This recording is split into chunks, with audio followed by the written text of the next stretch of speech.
Part 1. Chapter 1. In every soul, there is a place reserved for shadow. Mine was safely hidden, tucked in a blind spot at the corners of my memory, under a hollow bruise that I thought had healed long ago. Then the ravens came to New Haven, carrying an invitation that neither shadow nor I could refuse. It was a Friday in late May when the invitation arrived. "Hey, Professor Bishop. I just put your last mail delivery through the slot." I'd been wool gathering on the familiar route home from my office at Yale, listening with half of my attention to Becca's excited chatter while the rest of my mind drifted. I hadn't noticed that we'd arrived at the ornate iron gate that guarded our house on Orange Street, or that our regular mail carrier, Brenda, was just leaving the property. "Thanks, Brenda," I said, giving her a limp smile. The heat was withering. It was always like this in New Haven around graduation time, which led to frazzled tempers, damp academic regalia, and long lines for iced lattes at the city's many coffee shops. "You must be excited about getting back to England, Becca," Brenda said. She was already wearing her USPS bucket hat and shorts, prepared for New Haven's warmer temperatures and sky-high humidity. "I am." Becca hopped from one foot to the next to prove it. "It's Tamsy's first trip, and I get to show her everything."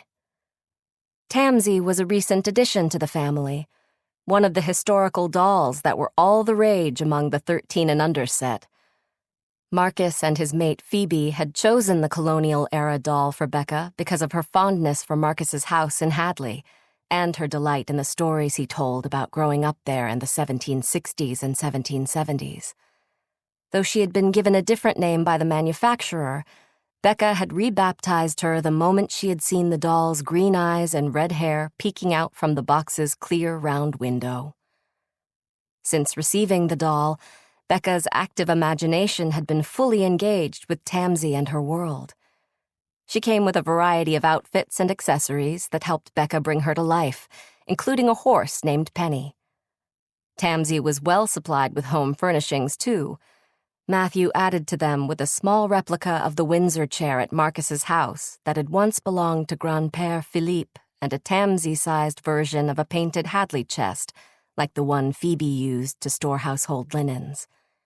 It was fitted with a tiny lock, and Becca had already packed Tamsy's clothes, her school books, her quill pen and ink pot, and her collection of hats for the journey to England. Brenda gave Tamsy, who was hanging from Becca's hand, a wave.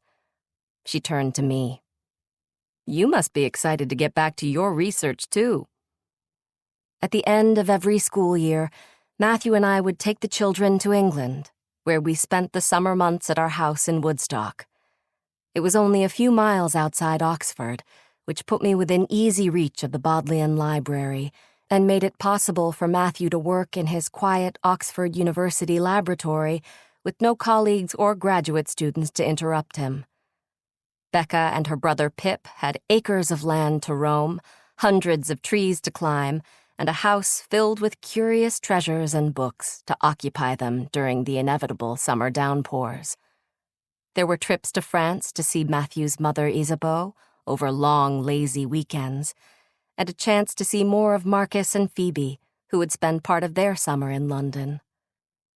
I couldn't wait to get on the plane and put Yale, New Haven, and the spring semester behind me.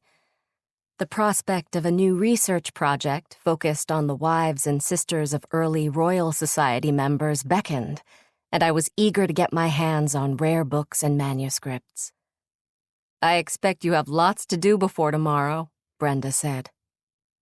She had no idea how much. We weren't packed. The houseplants were still inside and not neatly arrayed on the back porch so the neighbors could water them, and I had at least 3 loads of laundry that needed doing before we could leave for the summer. "I double-checked your mail hold. You're ready for takeoff as far as the New Haven post office is concerned," Brenda said, drawing our conversation to a close.